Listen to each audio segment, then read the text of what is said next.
Hi there, my name is Malkier Rob, and today I am going to be reading Chapter 9 of The Eye of the World in the Weaves of the Wheel read-along. Very excited. For those of you who don't know, Weaves of the Wheel is a Wheel of Time social community. They offer fan discussion, Wheel of Time content, and also fourth age role-playing games, all based on Instagram. If you're interested in joining any of that, do pop us a little message below, give us a contact, and we will add you onto all of those, or as many or as few as you wish to join in. They're all great fun. I do recommend it. If you haven't followed any of the other chapters so far, we are up to Chapter 9 today. I do recommend you go back and give them a read, watch our videos, give us a like and subscribe to see the rest of our videos. They are a lot of fun, and you know, it can't hurt to read the book again. I mean, I'm assuming you've read it before. So, but it's always good. I mean, I must have read them 10, 12 times, something ridiculous like that. So, you're in good hands. But when we last encountered Rand in Emmonsfield, he had just had Tam healed by Moraine Sedai, and he'd been left to rest in bed, and Rand was struggling not to fall asleep. And that is where we will pick up. So, let us begin. Chapter 9, Tellings of the Wheel. Rand's heart pounded as he ran, and he stared in dismay at the barren hills surrounding him. This was not just a place where spring was late in coming. Spring had never come here, and never would come. Nothing grew in the cold soil that crunched under his boots, not so much as a bit of lichen. He scrambled past boulders twice as tall as he was. Dust coated the stone as if never a drop of rain had touched it. The sun was a swollen, blood-red ball, more fiery than the hottest day of summer, and bright enough to sear his eyes. But it stood stark against a cauldron of a sky, where clouds of sharp, dark black and silver roiled and boiled on every horizon. For all the swirling clouds, though no breath of breeze stirred across the land, and despite the sullen air, the sullen sun, the air burned cold like the depths of winter. Rand looked over his shoulder often as he ran, but he could not see his pursuers. Over desolate hills and jagged black mountains, many topped by tall plumes of dark smoke, rising to join the milling clouds. If he could not see his hunters, though, he could hear them, howling behind him, guttural voices shouting with the glee of the chase, with the joy of blood to come. Trollocs, coming closer, and his strength was almost gone. With desperate haste, he scrambled to the top of a knife-edged ridge, then dropped to his knees with a groan. Below him, a sheer rock wall fell away, a 1,000-foot cliff plummeting into a vast canyon. Steamy mist covered the canyon floor, their thick grey surface rolling in grim waves, rolling and breaking against the cliff beneath him, but more slowly than any ocean wave had ever moved. Patches of fog glowed red for an instant, as if great fires had suddenly flared beneath, and then died. Thunder rumbled in the depths of the valley, and a lightning cackled through the grey, sometimes striking up at the sky. It was not the valley itself that sapped his strength and filled the empty spaces left with helplessness. From the centre of the furious vapours, a mountain thrust upward, a mountain taller than any he had ever seen in the mountains of mist, a mountain as black as the loss of all hope. That bleak stone spire, a dagger stabbing at the heavens, was the source of his desolation. He had never seen it before, but he knew it. The memory of it flashed away like quicksilver when he tried to touch it, but the memory was there. He knew it was there.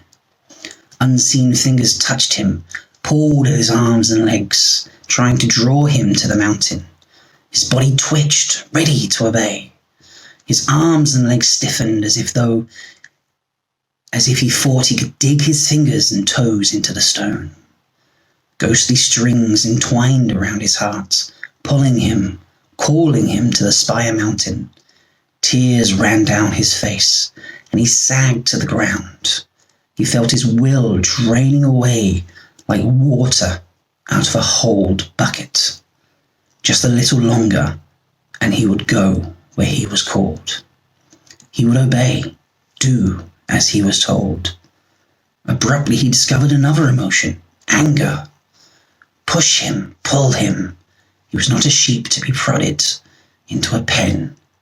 The anger squeezed itself into one hard knot, and he clung to it as he would have clung to a raft in a flood. Serve me, a voice whispered in the stillness of his mind. A familiar voice.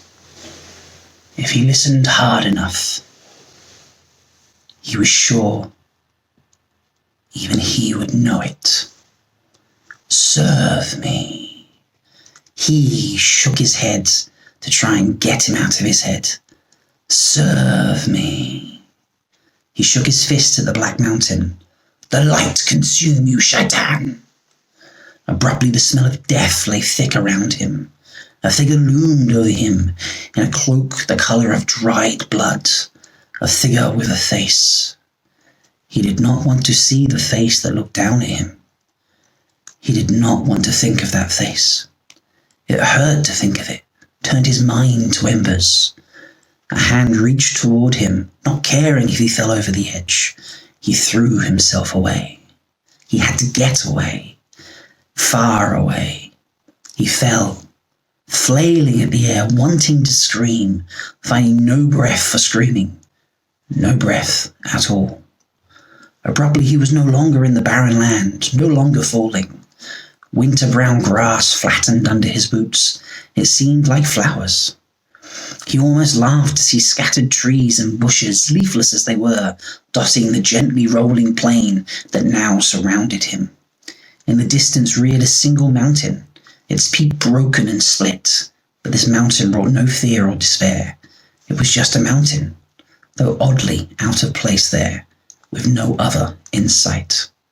A broad river flowed by the mountain, and an island in the middle of that river was a city such as might live in a gleeman's tale, a city surrounded by high walls gleaming white and silver beneath the warm sun.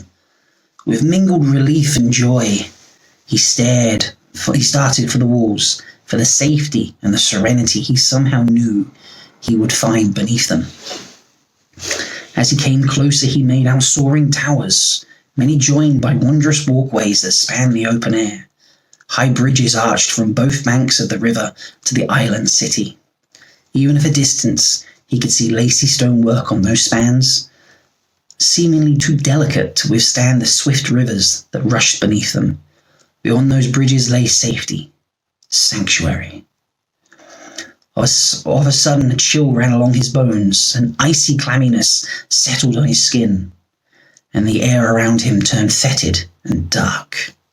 Without looking back, he ran from the pursuer whose freezing fingers brushed his back and tugged at his cloak, ran from the light-eating figure with the face that he could not remember the face except as terror.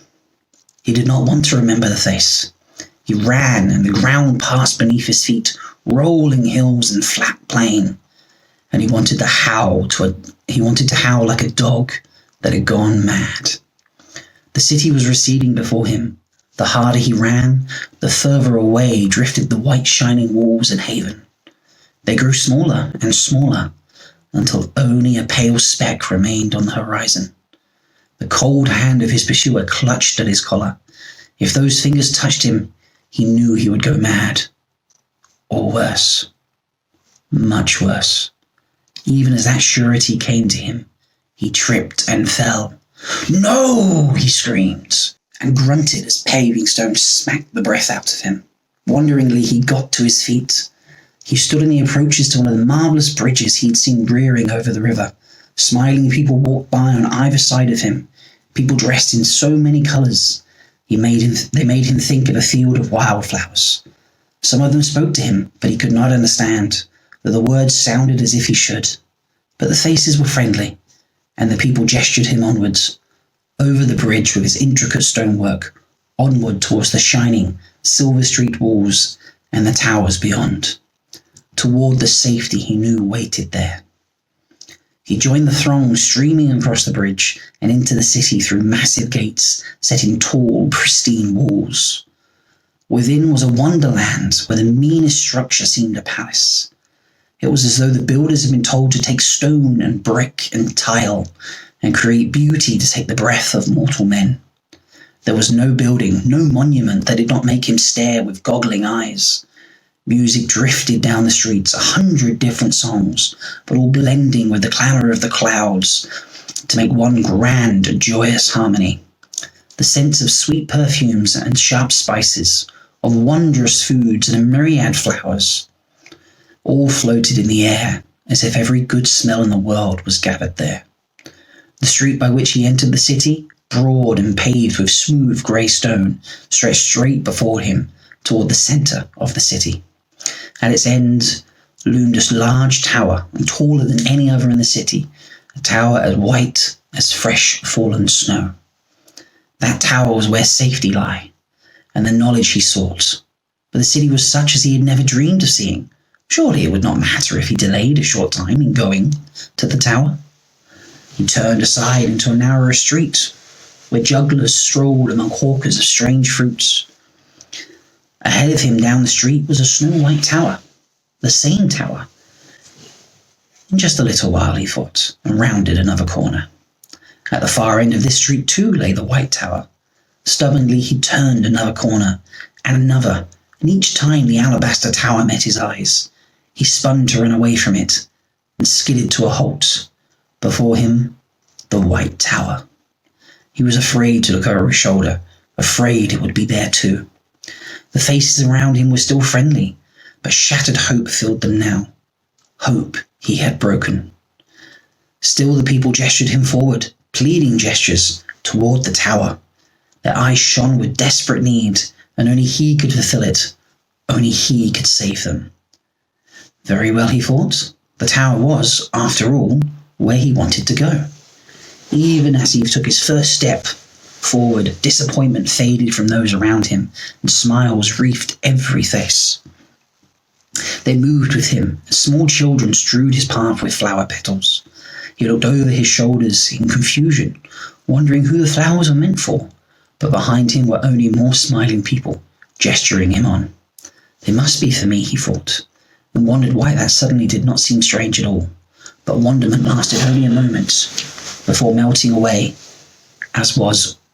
all was as it should be. First one, then another of the people began to sing, until every voice was lifted in glorious anthem. He still could not understand the words, but a dozen interweaving harmonies shouted joy and salvation. Musicians capered through the onflowing crowd, adding flutes and harps and drums in a dozen sizes to the hymn, and all the songs he had heard before blended in without seam. Girls danced around him, laying garlands of sweet-smelling blossoms across his shoulders, twining them around his neck. They smiled at him, their delight growing with every step he took. He could not help but smile back. His feet itched to join in their dance, and even as he thought of it, he was dancing, his steps fitting as if he had known them all from birth. He threw back his head and laughed. His feet were lighter than they had ever been, dancing with... He could not remember the name, but it did not seem important. "It is your destiny," a voice whispered in his head, and the whisper was a thread in the paean. Carrying him like a twig on the crest of a wave, the crowd flowed into a huge square in the middle of the city, and for the first time he saw that the white tower rose from a great palace of pale marble, sculpted rather than built, curving walls and swelling domes, and delicate spires fingering the sky. The whole of it made him gasp in awe. Broad stairs of pristine stone led up from the square, and at the foot of those stairs the people halted. But their song rose ever higher. The swelling voices buoyed his feet. "Your destiny," the voice whispered, insistent now, eager. He no longer danced, but neither did he stop. He mounted the stairs without hesitation, This was where he belonged. Scrollwork covered the massive doors at the top of the stairs, carving so intricate and delicate that he could not imagine a knife blade fine enough to fit. The portal swung open, and he went in. They closed behind him with an echoing crash like thunder. "We have been waiting for you," the murderer hissed. Rand sat bolt upright, gasping for breath and shivering, staring. Tam was still asleep on the bed. Slowly his breathing slowed. Half-consumed logs blazed in the fireplace, with a good bit of coals built up around the fire irons. Someone had been there to tend it while he slept. A blanket lay at his feet, where it had fallen when he woke. The makeshift litter was gone, and his and Tam's cloaks had been hung by the door. He wiped cold sweat from his face with a hand that was none too steady, and wondering if naming the Dark One in a dream brought his attention the same way that naming him aloud did. Twilight darkened the window. The moon was well up, round and fat, and evening stars sparkled above the mountains of mist. He had slept the day away. He rubbed a sore spot on his side. Apparently he had slept with the sword hilt jabbing him in the ribs. Between that and an empty stomach, and the night before, it was no wonder he had nightmares. His belly rumbled and he got up stiffly and made his way to the table where Mistress Alvear had left the tray. He twitched aside the white napkin. Despite the time he had slept, the beef broth was still warm, and so was the crusty bread. Mistress Alvear's hand was plain. The tray had been replaced. Once she decided you needed a hot meal, she did not give up until it was inside you. He gulped down some broth, and it was all he could do to put some meat and cheese between two pieces of bread before stuffing it in his mouth. Taking big bites, he went back to bed. Mistress Alvear had apparently seen to Tam as well. Tam had been undressed, his clothes now clean and neatly folded on the bedside table, and the blanket was drawn up under his chin. When Rand touched his father's forehead, Tam opened his eyes. "There you are, boy. Marion said you were here, but I couldn't even sit up to see. She said you were too tired for her to wake, so I could just look at you. Even Brand can't get around to when she has a mindset." Tam's voice was weak, but gaze was clear and steady. The Aes Sedai was right, Rand thought. With rest, he would be as good as ever. "Can I get you something to eat? Mistress Alvear left a tray." "She fed me already, if you can call it that. Wouldn't let me have anything but broth. How can a man avoid bad dreams with nothing but broth in his..." Tam fumbled a hand from under the cover and touched the sword hilt at Rand's waist. "Then it wasn't a dream. When Marin told me I was sick, I thought I had been. But you're right. That is all that matters. What of the farm?" Rand took a deep breath. "The Trollocs killed the sheep. I think they took the cow too, and the house needs a good cleaning." He managed a weak smile. "We were luckier than some. They burned half the village." He told Tam everything that happened, or at least most of it. Tam listened closely and asked sharp questions, so he found himself having to tell about returning to the farmhouse from the woods, and that brought in the Trolloc he had killed. He had to tell how Nynaeve had said Tam was dying, to explain why the Aes Sedai had tended him instead of the Wisdom. Tam's eyes widened at that. An Aes Sedai in Emond's Field. But Rand could see no need to go over every step of the journey from the farm, or his fears, or the murderer on the road. Certainly not his nightmares as he slept by the bed. Especially he saw no reason to mention Tam's rambling under the fever. Not yet. Arrane's story, though. There was no avoiding that. "There's a tale to make a gleeman proud," Tam muttered. When he was done, "What would Trollocs want with you boys? Or the Dark One? Light help us." "You think she was lying? Master Alvear said she was telling the truth about only 2 farms being attacked, and Master Luhan's house, and Master Corfin's." For a moment, Tam lay silent before saying, "Tell me what she said. Her exact words, mind, just as she said them."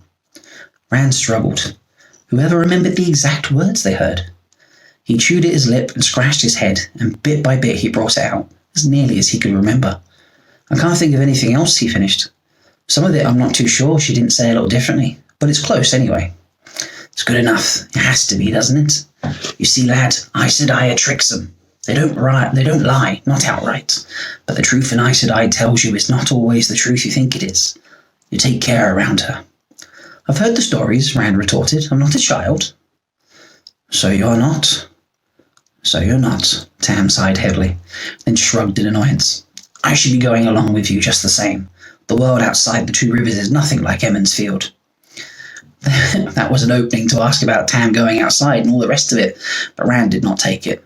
His mouth fell open instead. Just like that? I thought you were trying to talk me out of it. I thought you'd have 100 reasons I should not go. He realised he had been hoping Tam would have 100 reasons, and good ones. Maybe not 100, Tam said with a snort, but a few did come to mind. Only they don't count for much. If Trollocs are after you, you will be safer in Tar Valon than you could ever be here. Just remember to be wary. Aes Sedai do their own things, do things for their own reasons, and those are not always the reasons you think. The Gleeman said something like that, Rand said slowly. Then he knows what he's talking about. You listen sharp, think deep, and guard your tongue. There's good advice for any dealings beyond the Two Rivers, but most especially with Aes Sedai, and with warders. Tell Lan something, and you have as good as told Moraine. If he's a warder, then he's bonded to her as sure as the sun rose this morning, and he won't keep many secrets from her, if any. Rand knew little about the bonding between Aes Sedai and warders, though it played a big part in every story about warders he had ever heard. It was something to do with the power, a gift to the warder, or maybe some sort of exchange. The warders got all sorts of benefits according to the stories. They healed more quickly than other men and could go longer without food or water or sleep. Supposedly they could sense Trollocs if they were close enough, or other creatures of the Dark Ones, which explained how Lan and Moraine tried to warn the village before the attack. As to what Aes Sedai got out of it, the stories were silent, but he was not about to believe they did not get something. I'll be careful, Rand said. I just wish I knew why. It doesn't make any sense. Why me? Why us? I wish I knew too, boy. Blood and ashes, I wish I knew. Tam sighed heavily. Well, no use trying to put Broken Egg back in the shell, I suppose. How soon do you have to go? I'll be back on my feet in a day or two, and we can see about starting a new flock. Orin Daughtry has some good stock he might be willing to part with all the pastures gone. So does John Thane. Moraine, the Aes Sedai said you had to stay in bed. She said weeks. Tam opened his mouth, but Rand went on. And she talked to Mistress Alvear? Oh, well, maybe I could talk Marin around. Tam did not sound hopeful of it, though. He gave Rand a sharp look. The way you avoided answering means you have to leave soon. Tomorrow? Or tonight? Tonight, Rand said quietly, and Tam nodded sadly. Yes, well, if it must be done, best not to delay. But we'll see about this week's business. He plucked at his blankets with more irritation than strength. Perhaps I'll follow in a few days anyway. Catch you up on the road. We will see if Marin can keep me in bed when I want to get up. There was a tap at the door and Lan stuck his head in the room. Say your goodbyes quickly, sheepherder, and come. There may be trouble. Trouble? Said Rand, and the warder growled at him impatiently. Just hurry. Hastily, Rand snatched up his cloak. He started to undo the sword belt, but Tam spoke up. Keep it. You probably will have more need of it than I. The light willing neither of us will. Take care, lad. You hear? Ignoring Lan's continued growls, Rand bent to grab Tam in a hug. I will come back. I promise you that. Of course you will, Tam laughed. He returned the hug weakly and ended by patting Rand on the back. I know that. I'll have twice as many sheep for you to tend when you return. Now go, before that fellow does himself an injury. Rand tried to hang back, tried to find the words for the question he did not want to ask, but Lan entered the room to catch him by the arm and pull him into the hall. The warder had donned a full grey-green tunic of overlapping metal scales. His voice rasped with irritation. We have to hurry. Don't you understand the word trouble? Outside the room, Mat waited, cloaked and coated and carrying his bow. A quiver hung at his waist. He was rocking anxiously on his heels, and he kept glancing off toward the stairs with what seemed to be equal parts impatience and fear. That wasn't much like the stories, Rand, is it? He said hoarsely. What kind of trouble? Rand demanded, but the warder ran ahead of him instead of answering, taking the steps down 2 at a time. Mat dashed after him with quick gestures for Rand to follow. Shrugging into his cloak, he caught up to them downstairs. Only a feeble light filled the common room. Half the candles had burned out, and most of the rest were guttering. It was empty except for the 3 of them. Mat stood next to one of the front windows, peeping out as if trying to not be seen. Lan held the door open a crack and peered into the inn yard. Wondering what they could be watching, Rand went to join him. The warder muttered at him to take care, but he did open the door a trifle wider to make room for Rand to look to. At first he was not exactly sure what he was seeing. A crowd of village men, some 3 dozen or so, clustered near the burned-out husk of the peddler's wagon, night pushed back by the torches some of them carried. Lorraine faced them, her back to the inn, leaning with seeming casualness on her walking staff. Harry Coplin stood in front of the crowd with his brother, Darl, and Billy Conger. Sen Bowie was there as well, looking uncomfortable. Rand was startled to see Harry shake his fist at Moraine. "Leave Emmonsfield!" the sour-faced farmer shouted. A few voices in the crowd echoed him, but hesitantly, and no one pushed forward. They might be willing to confront an Aes Sedai within a crowd, but none of them wanted to be singled out, not by an Aes Sedai who had every reason to take offence. "You brought those monsters," Dar roared. He waved a torch over his head, and there were shouts of, "You brought them, and it's your fault," led by his cousin Billy. Harry elbowed Sen Bowie, and the old Thatcher pursed his lips and gave a sidelong glare. Those Trollocs didn't appear until after you came," Sen Bowie muttered, barely loud enough to be heard. He swung his head from side to side dourly, as if wishing he was somewhere else and looking for a way to get there. "You're an Aes Sedai. We want none of your sort in the Two Rivers. Aes Sedai bring trouble on their backs. If you stay, you will only bring more." His speech brought no response from the gathered villagers, and Harry scowled in frustration. Abruptly, he snatched Darl's torch and shook it in her direction. "Get out!" he shouted, "or we'll burn you out!" Dead silence followed, except for the shuffling of a few feet as men drew back. Two Rivers folk could fight back if they were attacked, but violence was far from common, and threatening people was foreign to them, beyond the occasional shaking of a fist. Sen Bowie, Billy Conger, and the Coplins were left out front alone. Billy looked as if he wanted to back away too. Harry gave an uneasy start at the lack of support, but he recovered quickly. "Get out!" he shouted again, echoed by Darl, and more weakly by Billy. Harry glared at the others. Most of the crowd failed to meet his eyes. Suddenly Bran Alvear and Harold Luhan moved out of the shadows, stopping apart from both the Aes Sedai and the crowd.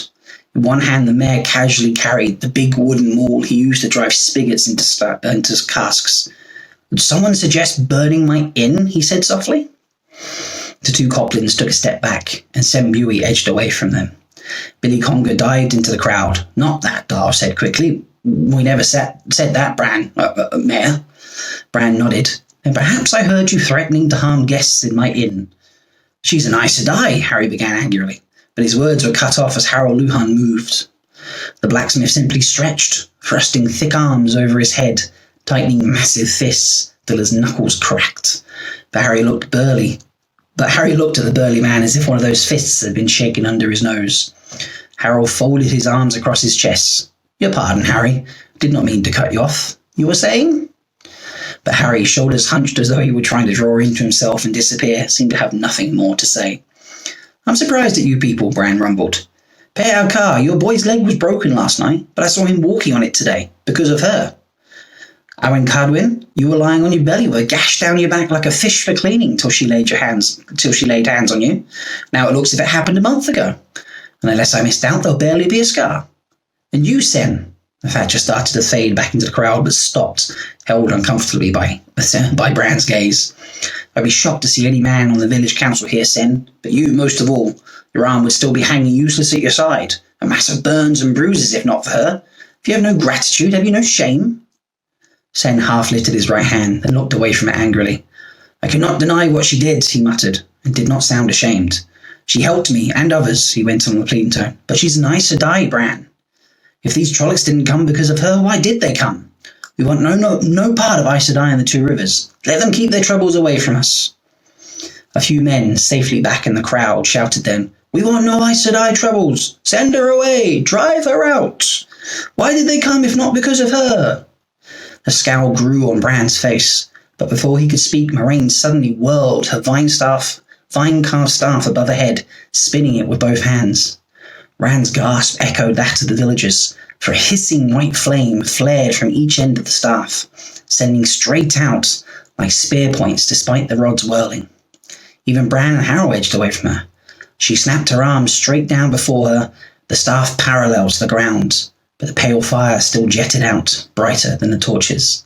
Men shed away, held hands up to their eyes from the pain of the brilliance.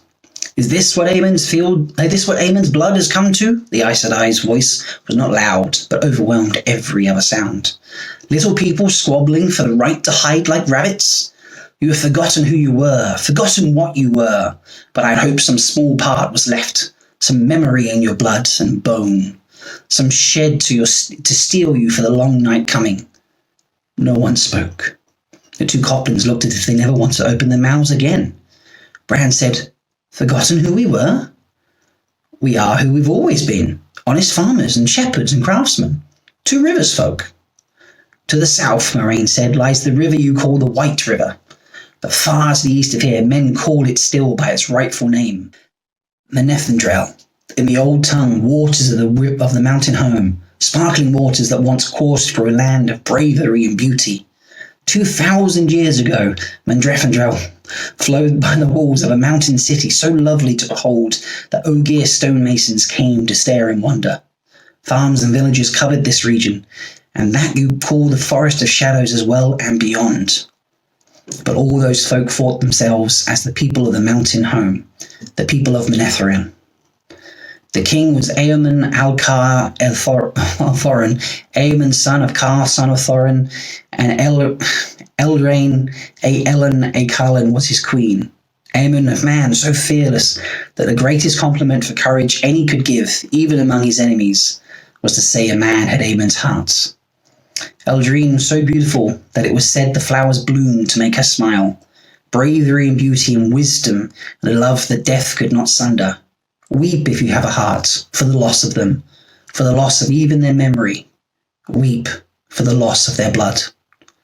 She fell silent then, but no one spoke. Rand was as bound as the others in the spell she had created. When she spoke again, he drank it in, and so did the rest. For nearly 2 centuries, the Trolloc Wars had ravaged the length and breadth of the world, and wherever battles raged, the red eagle banner of Menethrin was in the forefront. The men of Menethrin were a thorn to the Dark One's foot and a bramble to his hand. Sing of Menethrin, they would never bend to knee to shadow. Sing of Menethrin, the sword that cannot be broken. They were far away, the men of Menethrin, on the field of Bekar, called the Field of Bloods, when news came that the Trolloc army was moving against their home. Too far to do else but wait to hear of their land's death, for the forces of the Dark Ones meant to make an end of them. Kill the mighty oak by hacking away at its roots. Too far to do else but mourn. But they were men of the mountain home. Without hesitation, without thought for the distance they must travel, they marched from the very field of victory, still covered in dust and sweat and blood. Day and night they marched, for they had seen the horror of a Trolloc army left behind it, and no man of them could sleep while such a danger threatened Menethrin. They moved as if their feet had wings, marching further and faster than friends hoped or enemies feared they could. At any other day, that march alone would have inspired songs. When the Dark One's army swooped down upon the lands of Menethrin, the men of the mountain home stood before it, with their backs to the Tarandale. Some villager raised a small cheer then, but Moraine kept on as if she had not heard. The host that faced the men of Menethrin was enough to daunt the bravest hearts. Ravens blackened the sky, Trollocs blackened the land, Trollocs and their human allies. Trollocs and dark friends in tens and tens of thousands, and dreadlords to command. At night their cookfires outnumbered the stars, and dawn revealed the banner of Beauzemon at their head. Beauzemon, heart of the dark. An ancient name for the father of lies. The Dark One could not have been freed of his prison at Shealgul, for if he had been, not all the forces of humankind together could have stood against him. But there was power there. Dreadlords and some evil that made that light-destroying banner seem no more than right, and sent a chill into the souls of the men who faced it. Yet they knew what they must do.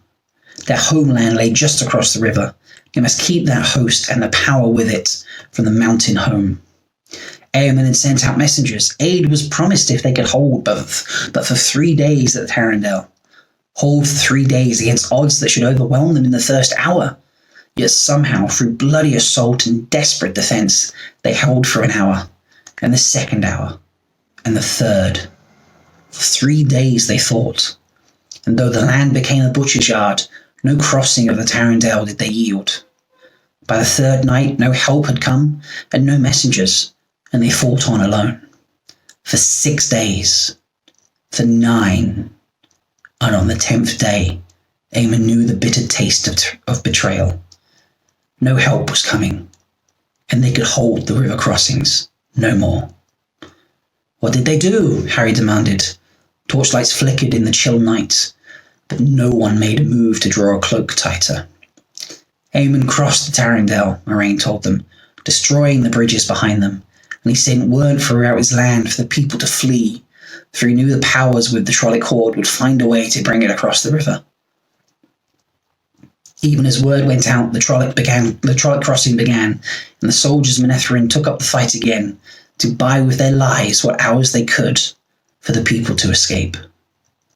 From the city of Manetheren, Eldrine organised the flight of her people into the deepest forests and the fastness of the mountains. But some did not flee. First in a trickle, then a river, and then a flood, men went. Not to safety, but to join the army fighting for the land. Shepherds with bows, farmers with pitchforks, and woodsmen with axes. Women went too, shouldering what weapons they could find, and marching side by side with their men.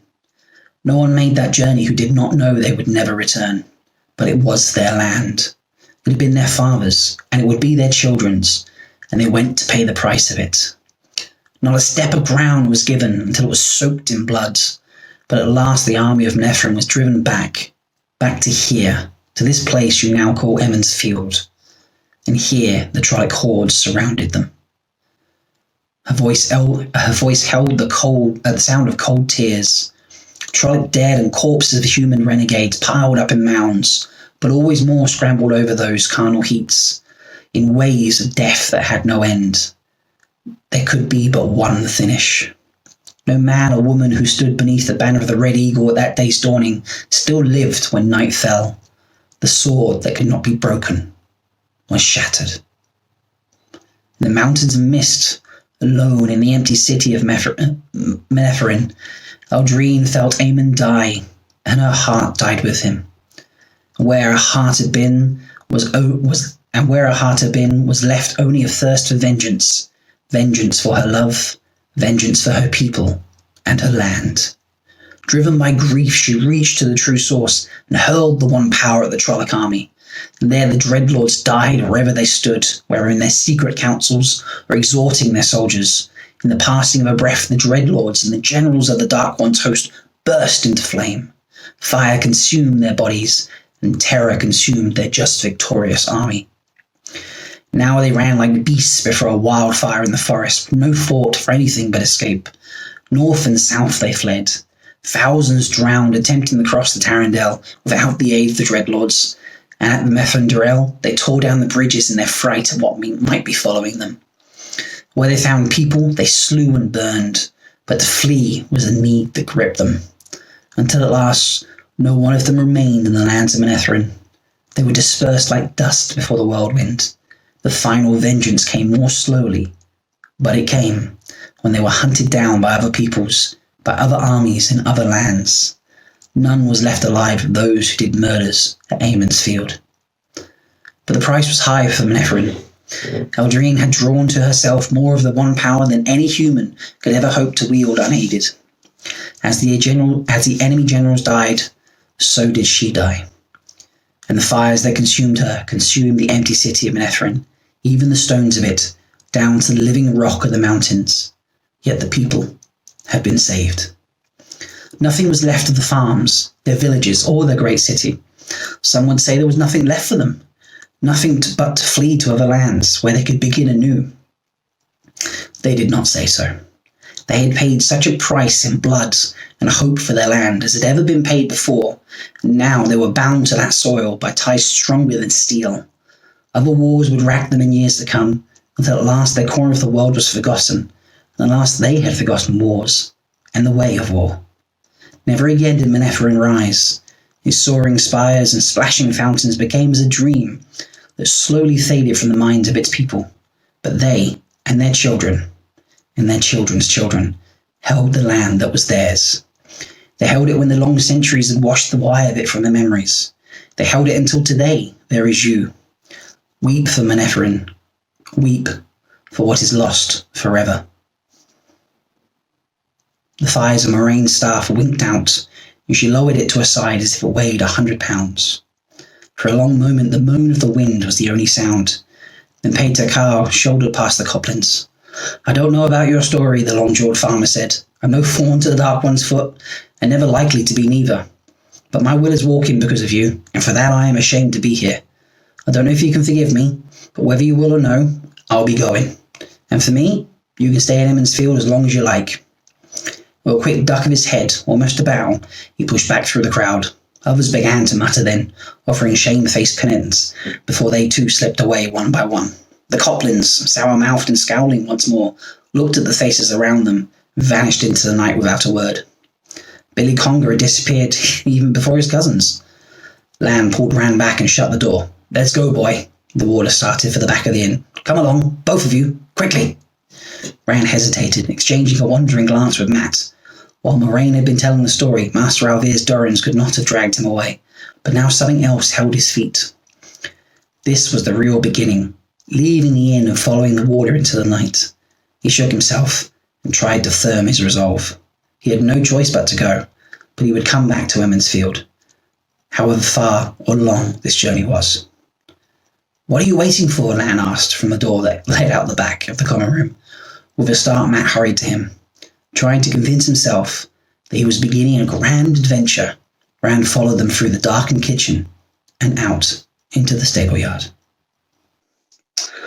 Okay, so that was chapter 9, and I hope you enjoyed my telling of it. I wanted something a little different for the dream sequence at the beginning because it's quite scary. So I thought, let's do something a little silly there. So I hope you enjoyed that. Do apologise for any of my pronunciations that were awful. I think I've definitely had the worst name so far to try and pronounce. And if you enjoyed my accents, they were all accidental. But what happened there? So, the dream was quite interesting originally, I think. Who was that voice?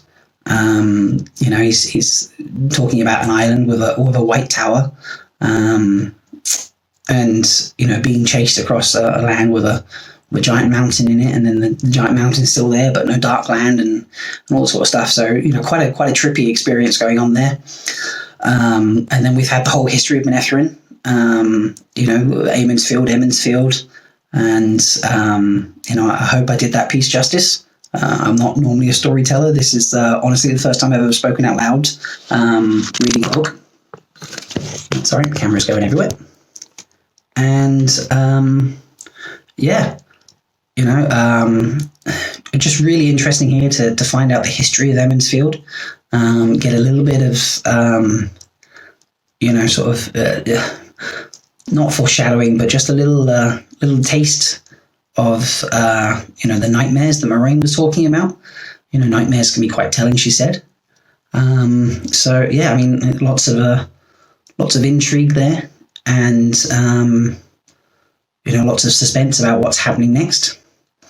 And I'm quite excited for the next chapter. I'm going to leave it there. I hope you enjoyed the video. Hopefully I get an opportunity to read again for you. For all our information, do follow Weaves of the Wheel, like and subscribe, and you get notified for all these videos, and you can read along with us. And I look forward to seeing you again. Thank you very much.